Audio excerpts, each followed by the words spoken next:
Dans une humble chapelle, un jour à Saint-Germain-des-Prés, au loin une voix vous appelle depuis la côte de Beaupré, sur cette terre amérindienne, autour de l'île d'Orléans, où naissait l'âme canadienne et tout un peuple en même temps. Mené dans un canot d'écorce, vous parcouriez le Saint-Laurent, sans autre garde ni escorte que quelques braves paysans. Pas de cheval, pas de carrosse, non, c'est à pied que vous alliez, sur vos raquettes et sur les glaces, chez l'habitant de ces contrées.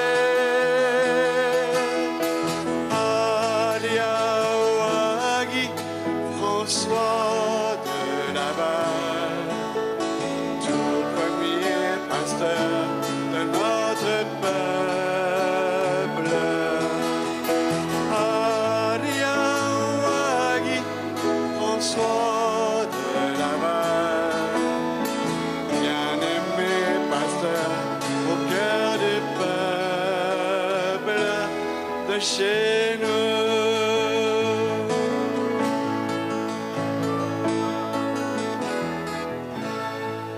Vous étiez l'homme du partage, toujours prêt à tendre la main pour dispenser votre héritage, offrant vos terres et vos biens, tout en disant que sert à l'homme de vouloir gagner l'univers. Si l'on vient à perdre son âme en oubliant celui qu'il sert, ce ne sont pas les beaux langages, pas plus que les plus beaux discours, qui portent fruit et témoignage, mais notre joie et notre amour. L'œuvre de Dieu n'est pas de pierre, elle n'est pas non plus de bois. L'âme et le cœur de cette terre se construisaient sur votre foi.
la coperta del mondo, la luna strade a milioni e grattacieli, carezze di cuori, di occhi e di mani, come stelle posate sul fango, di quanti colori sarà la coperta del mondo. Dentro un destino di terra e di cielo, una regola d'oro che stiamo scoprendo, come piccole anime, un grande giro tondo. E quando calore darà la coperta del mondo, le case tra porte a milioni, ancora da aprire, tra ponti infiniti da attraversare, nell'attesa di un come, di un quando, e quanto calore darà la coperta del mondo, dove il sole, la luna, la rosa e la spina, il vento e la vela si stanno cercando, come piccole musiche, un grande giro tondo. Di quanti stupori vivrà la coperta del mondo, unica trama che insieme ci lega, miliardi di storie, solo una strada che profuma di muschio e di manto. Di quanti stupori vivrà la coperta del mondo, dove il buio e le luci, il ghiaccio e le braccia, il silenzio e le voci si stanno abbracciando, come piccole anime dentro l'anima del mondo.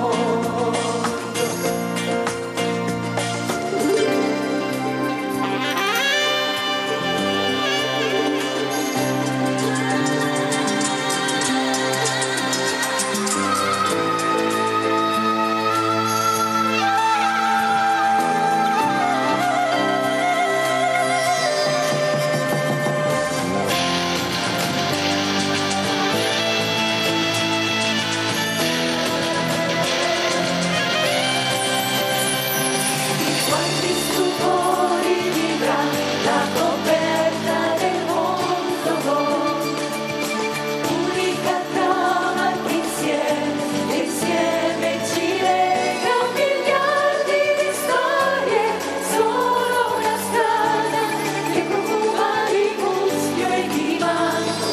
Di quanti stupori vivrà la coperta del mondo, dove il buio e le luci, il ghiaccio e le braccia, il silenzio e le voci si stanno abbracciando, come piccole anime dentro l'anima del mondo.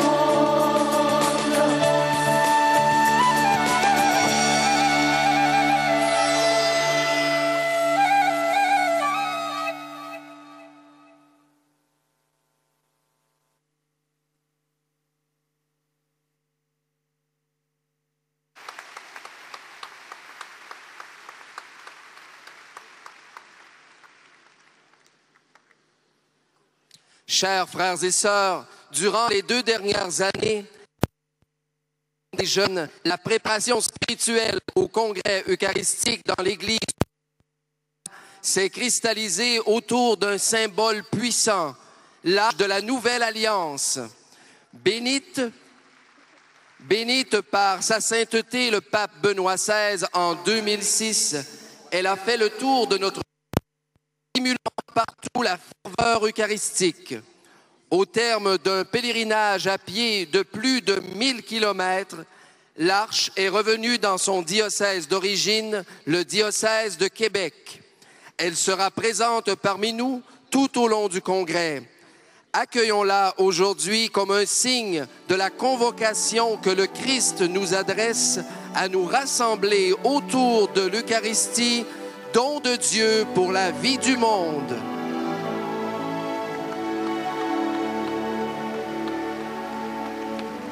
Dieu notre Père, daigne bénir cette arche et les icônes qui accompagneront ton peuple du Québec et de tous les continents dans sa démarche préparatoire au 49e Congrès Eucharistique International à Québec en 2008.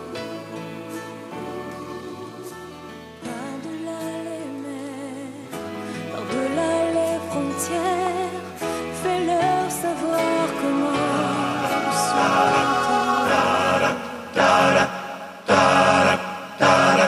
He is exalted, the King is exalted on high. I will praise Him. He is exalted, forever exalted, and I will praise His name. Me voici, me voici.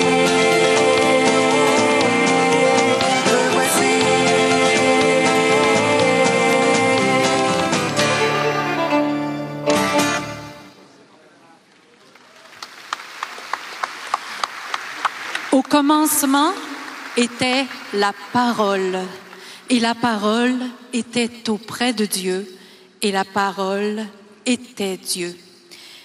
Elle était au commencement auprès de Dieu. Par elle, tout s'est fait, et rien de ce qui s'est fait ne s'est fait sans elle. Elle était la vie, et la vie était la lumière des hommes. La lumière brille dans les ténèbres et les ténèbres ne l'ont pas arrêtée.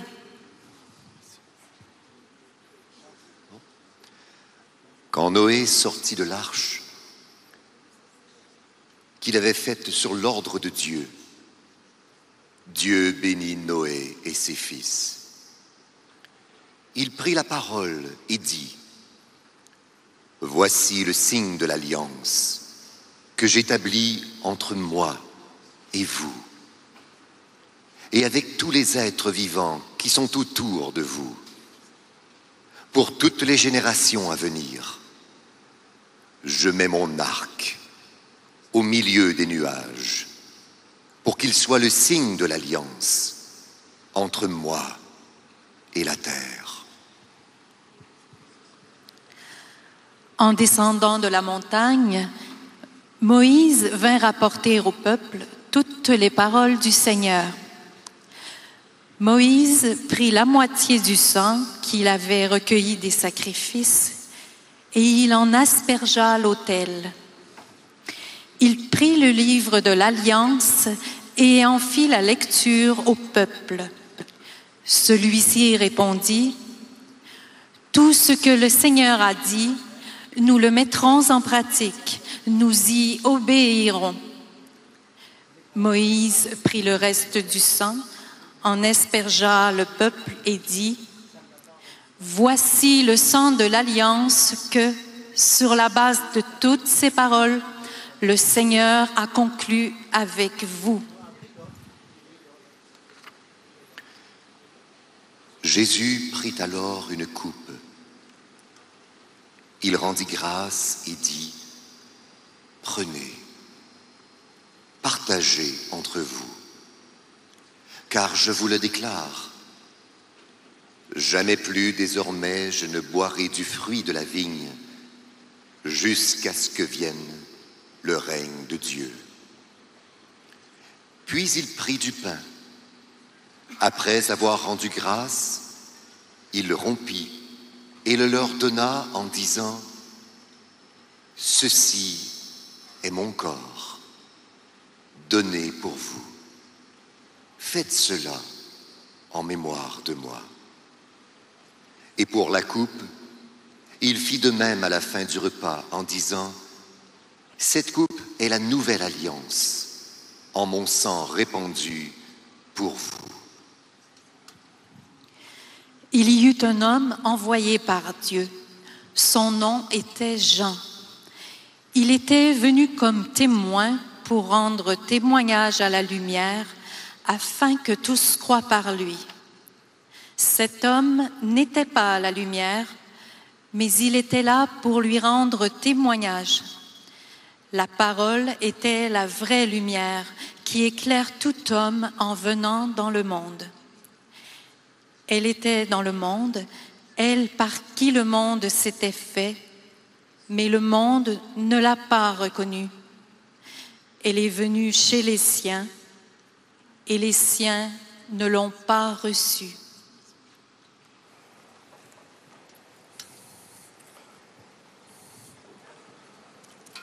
Mais tous ceux et toutes celles qui ont reçu la parole et qui ont cru en son nom, la parole leur a donné le pouvoir de devenir enfants de Dieu.